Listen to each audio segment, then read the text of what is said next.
Bonjour à tous et bienvenue. Aujourd'hui, je vais vous présenter mes coups de cœur de début 2019. Il y en a 5 pour 6 mois, c'est pas mal. Presque un peu plus.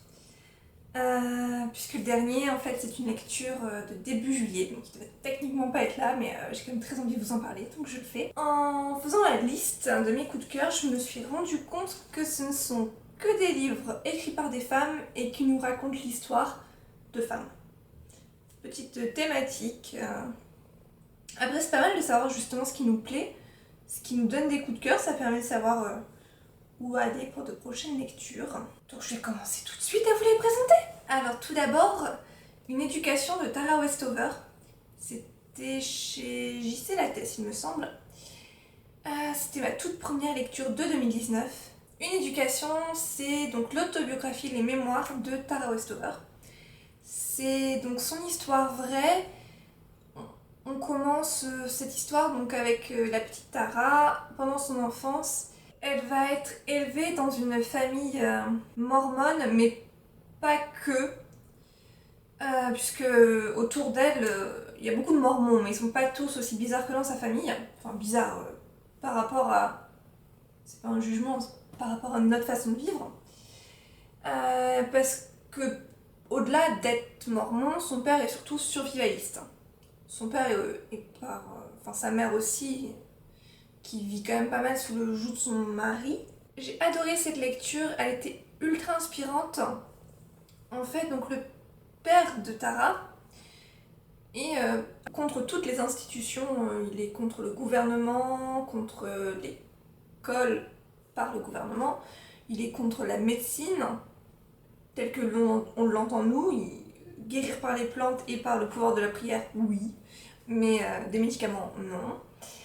Donc Tara et ses frères et sœurs ne vont donc pas à l'école, c'est leur mère qui fait l'école à la maison, mais bon, on va dire qu'une fois qu'ils savent faire une addition, une soustraction et qu'ils savent à peu près lire la Bible, ça leur suffit. Et donc pas à l'école, à la place ils travaillent dans la casse, il me semble que c'est une casse où il fait des constructions après aussi. Enfin son père a une petite entreprise et du coup, il fait travailler ses enfants dedans, hein, à 8-10 ans, plutôt que d'aller à l'école. Donc on a toute cette enfance, son adolescence, où elle commence à se rendre compte que c'est pas forcément la norme, la façon dont elle vit. Et elle va se battre pour avoir une éducation, d'où le titre, pour rentrer à l'université, alors qu'elle n'a jamais été à l'école, au lycée. Et toute sa découverte du savoir, et c'était absolument passionnant et super inspirant en fait. À l'époque où je l'ai lu, personnellement j'étais en train d'écrire ma thèse, j'étais en fin d'études, et c'est vrai que pendant les petits moments ou les gros moments de manque de motivation, de j'y arriverai jamais, bah quand on compare à ce qu'elle a fait pour en arriver où elle en est arrivée, elle a fini par faire plusieurs tests de doctorat, casse-toi la mouche, c'est hyper inspirant. Et ouais, j'ai pas d'autre mot que c'est hyper inspirant. Après, c'est vrai que tout le côté rejet de la médecine m'a aussi beaucoup questionné, on va dire. À plusieurs moments, plusieurs membres de la famille ont de gros problèmes de santé, suite à un accident de voiture, à un accident de travail également, et où vraiment leur vie est en danger. Et le père ne questionne jamais, pour lui, il n'y a pas besoin d'aller à l'hôpital, enfin, les médecins ça sert à rien, et il préférerait laisser mourir des gens de sa famille, sa femme ou ses enfants, plutôt que de se remettre en question. Enfin... Après, lui, il croit à fond dans ce qu'il dit, hein, mais... Ouais, ça m'a un peu choqué, ça. Voilà, on a tout ce cheminement, les questions qu'elle va se poser entre l'éducation qu'elle a eue par par ses parents, et l'éducation qu'elle se crée elle-même au contact de la société.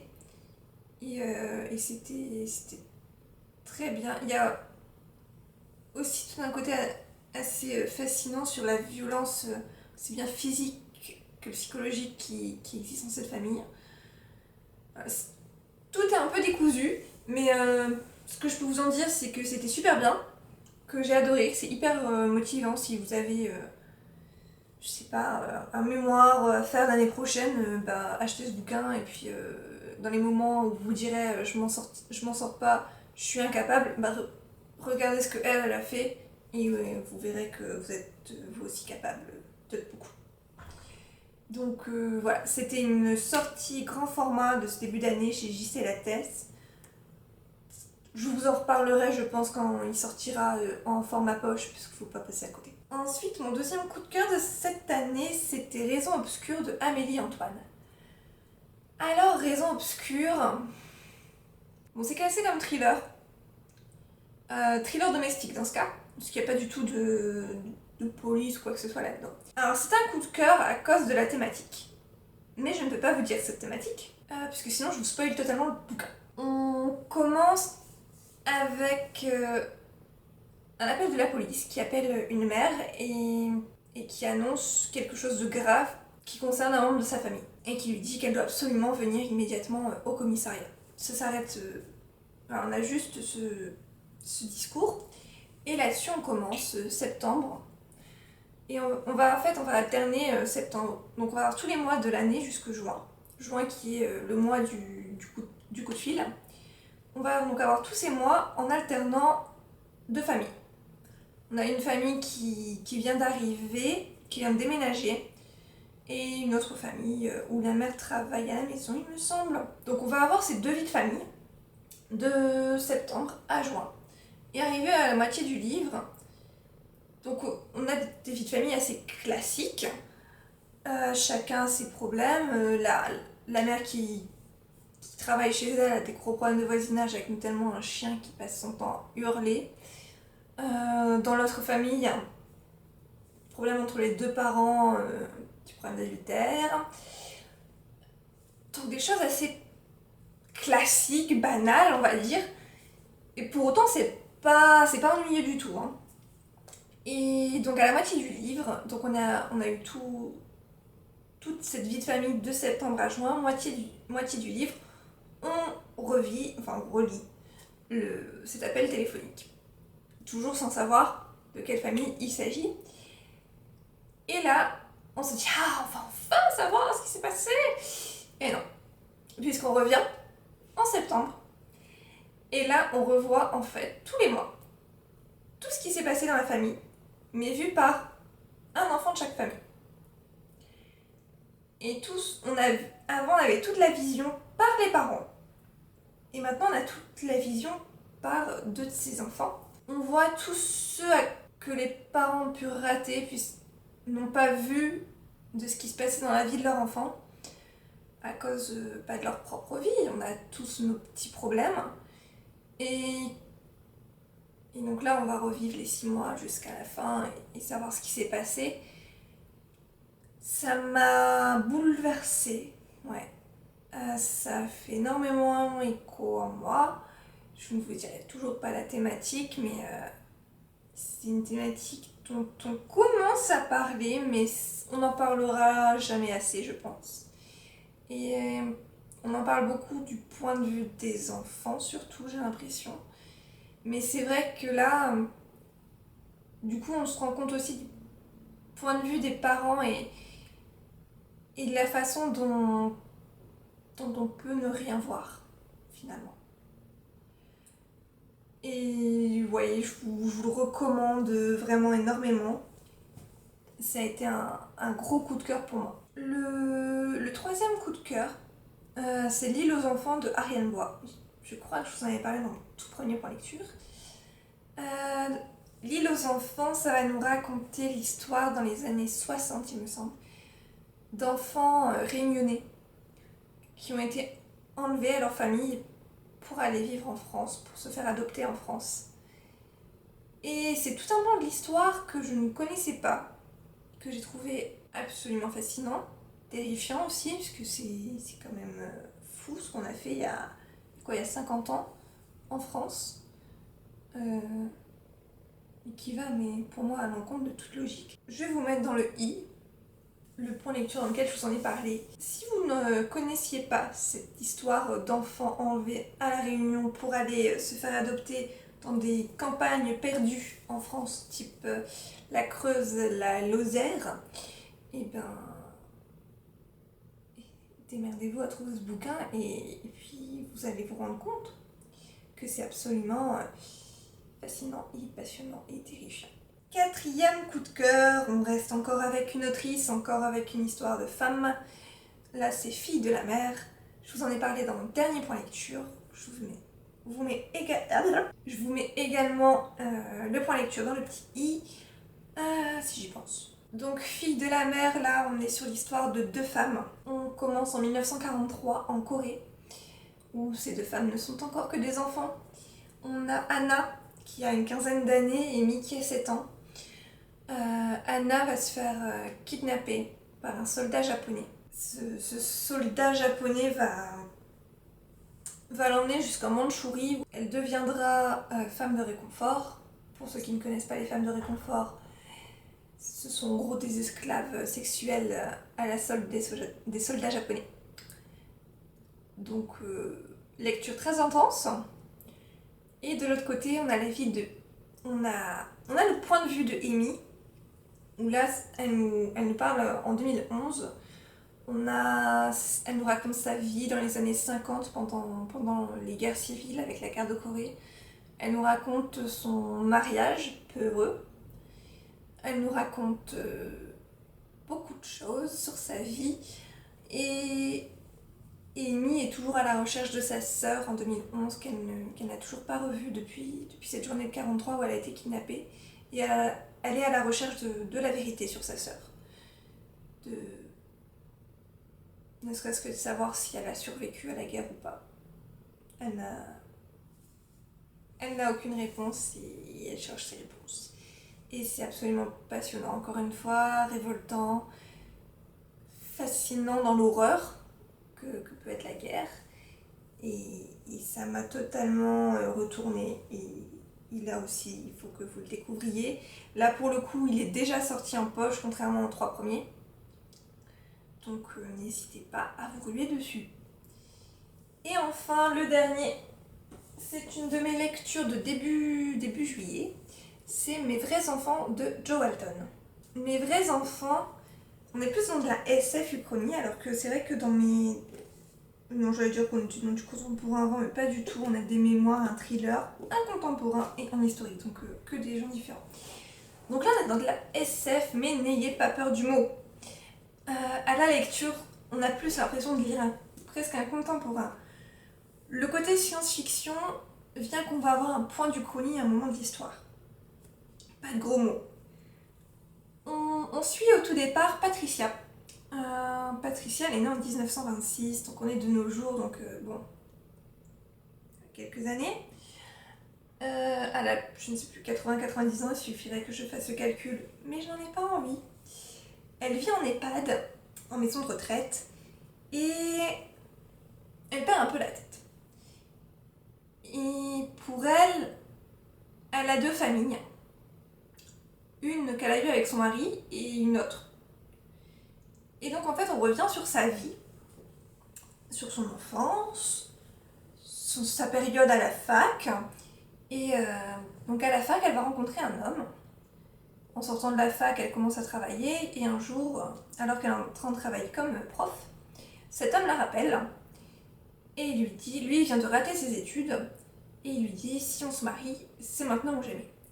Et là, on part sur un point c'est là le point d'Uchronie, où on va avoir des chapitres alternés entre la vie de Patricia, qui sera surnommée donc Tricia, quand elle lui répond oui, où elle se marie avec lui, et de l'autre côté, l'histoire de Pat, qui là va lui dire non, je ne veux pas t'épouser.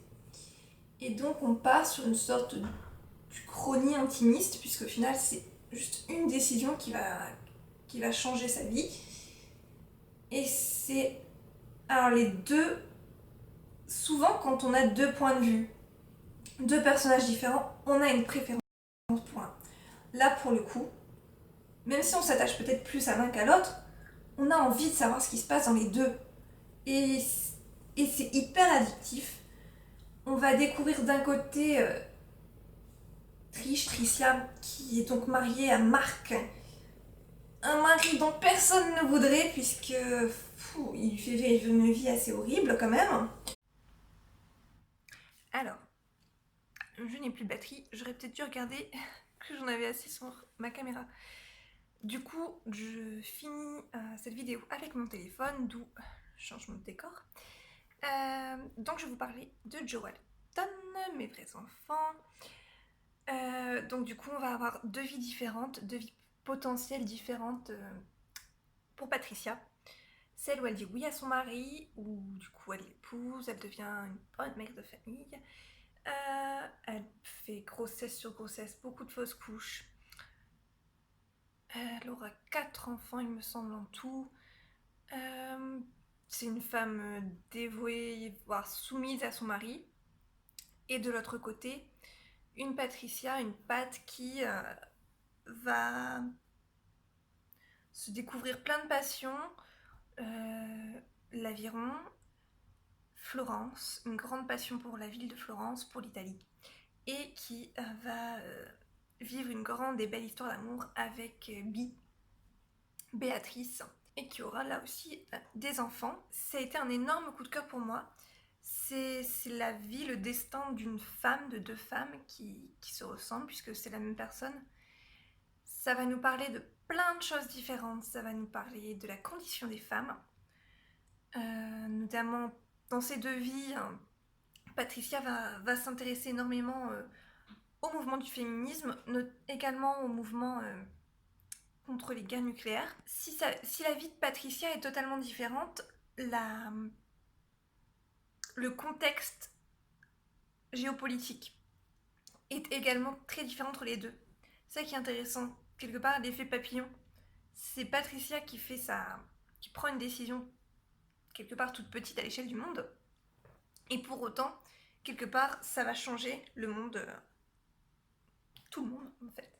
D'un côté, on va avoir le monde qui va passer après la Seconde Guerre mondiale, du coup, dans un monde de paix, et de l'autre côté, dans un monde où les Russes vont envoyer une bombe nucléaire sur Miami, et du coup, les Américains vont renvoyer une bombe, et donc il y a plein de bombes nucléaires qui sautent de partout. Et oui, alors, du coup, il y a plein de choses passionnantes qui sont abordées. Il y a cette histoire de féminisme, la condition des femmes. Il y a l'homosexualité qui est extrêmement présente, la famille, le rôle d'une mère, mais même la vision de la famille. Est-ce qu'une famille, c'est... D'un côté, on va avoir le classique papa, maman, les enfants. Mais même dans ce classique-là, une fois qu'elle devient grand-mère, ça va quand même évoluer. L'une de ses filles aura des enfants... Enfin, plusieurs de ses filles auront des enfants hors mariage. L'un de ses fils part sur la lune et abandonne ses enfants. À la grand-mère, il les abandonne pas complètement, il les laisse à sa mère, mais quand même, genre tu pars un an, tu laisses tes gosses de 8 ans. Enfin, bref. Beaucoup de questionnements sur la famille, puisque de l'autre côté, il y a aussi, donc elles, ce sont deux femmes qui vont faire des enfants, mais le père génétique va être très présent. Enfin, il y a plein de questions sociétales, et ça reste totalement passionnant. Et c'est à lire, et j'ai adoré. N'ayez pas peur parce que c'est écrit science-fiction. Franchement, ça se lit comme de la littérature blanche au final. Ça se lit comme un contemporain avec le seul point de science-fiction, c'est vraiment ce moment où la vie de Patricia va s'éclater en deux morceaux. Voilà, c'est la seule chose. Et ça a été un énorme coup de cœur. On parle aussi beaucoup de fin de vie, de maladie, de sénilité, puisque Patricia, quand on la découvre à la maison de retraite, elle a perdu la tête. Enfin, elle est une sorte d'Alzheimer. Et voilà, et c'était passionnant et je vous le recommande. Et voilà, Ce sera mon dernier coup de cœur à vous présenter. Je me rends compte également que sur ces 5 coups de cœur, les 3 premiers sont des services presse que j'ai eu en début d'année. Donc raison de plus pour remercier les maisons d'édition. Et du coup ces 3-là, je vous en reparlerai l'année prochaine quand ils sortiront en poche, parce qu'ils ont intérêt à sortir en poche, parce que c'était super bien et que tout le monde doit les lire. Et pour les 2 autres poches, vous pouvez tout de suite leur sauter dessus. Pour cet été, ils sont géniaux, il faut que vous les lisiez. Je pense que j'ai tout dit. Donc je vous laisse parce que je ne dois pas avoir beaucoup de mémoire sur mon téléphone portable. Et puis à bientôt pour une prochaine vidéo.